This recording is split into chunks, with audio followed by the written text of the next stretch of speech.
കൊടകര ഗ്രാമപഞ്ചായത്തിലെ നവീകരിച്ച conference hall ജില്ലാ പഞ്ചായത്ത് പ്രസിഡന്റ് VS പ്രിൻസ് ഉദ്ഘാടനം ചെയ്തു.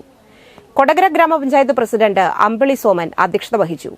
വൈസ് പ്രസിഡന്റ് KG രജീഷ്, വികസന standing committee chairperson Swapna Sathyan, ആരോഗ്യ വിദ്യാഭ്യാസ standing committee chairperson Divya Shaju, ജനപ്രതിനിധികളായ Pranila Gireeshan, Rex CA, Sheeba Joshy, Biji Davis, TK Padmanabhan, MM Gopalan, assistant secretary MA Sunilkumar, CDS chairperson Rajeswari AR എന്നിവർ സംസാരിച്ചു.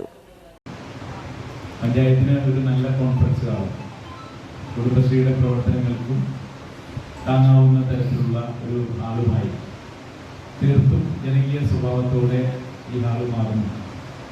ഒരു നല്ല അന്തരീക്ഷത്തിൽ നിങ്ങളുടെ യോഗങ്ങൾ കൂടുകയും നല്ല തീരുമാനങ്ങളും നാടിന് നന്മയുണ്ടാകുന്ന പ്രവർത്തികളും അതാണ് അധ്യക്ഷ പ്രസംഗത്തിൽ സൂചിപ്പിച്ചത്. അത് തന്നെയാണ് വേണ്ടത്. നമുക്കറിയാം, നമ്മുടെ അധികാരത്തിൽ വന്നതിന് ശേഷം ആരംഭിച്ച വർക്കാണ്. എപ്പോഴാണ് ഇതിൻ്റെ ഏകദേശം ഒരു ഫിനിഷിംഗ് പോയിന്റിലേക്ക് നമ്മൾ എത്തിയിട്ടുള്ളത്. അപ്പോൾ അന്ന് മുൻ ഭരണസമിതി എടുത്ത് വെച്ച തീരുമാനപ്രകാരം അതിന് പ്രോജക്റ്റ് വെച്ചിട്ടുണ്ടായിരുന്നു.